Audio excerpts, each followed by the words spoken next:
चैत परिवर्तनक मास थिक। पूर्वा पछवाक सहजोड़ सँ उत्पन्न सृजनात्मक क्रांतिक मास थिक चैत।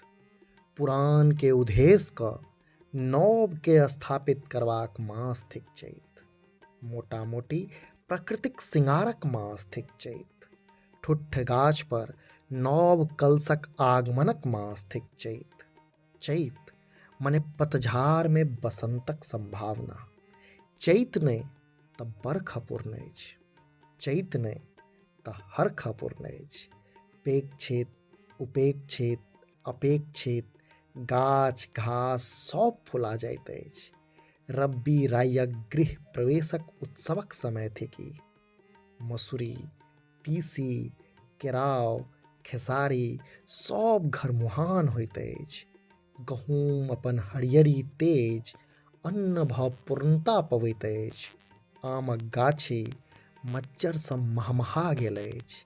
लिच्ची अपन सौंदर्य शास्त्र गढ़ि रहल अछि।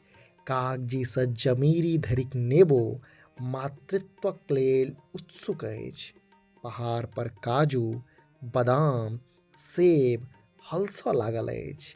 नीमक सुकोमल टुस्सी आ भाँटाक संजोगक स्वाद नेने ई चैत छछारि देने अछि प्रकृतिकेँ। पृथ्वीक कोने साइन गमकऽ लागल अछि। दूर कतौ समाज सँ दुरदुरायल सिम्मर फुला रहल अछि।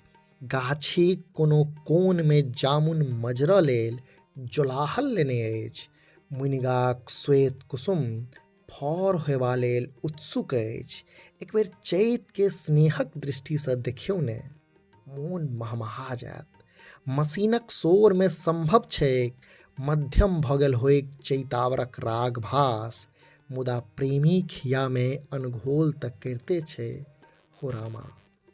बसंतक प्रेम में बताह ई चैत लागि सकैत अछि उदंड सन, अबंड सन, मुदा हृदय निर्मल छैक।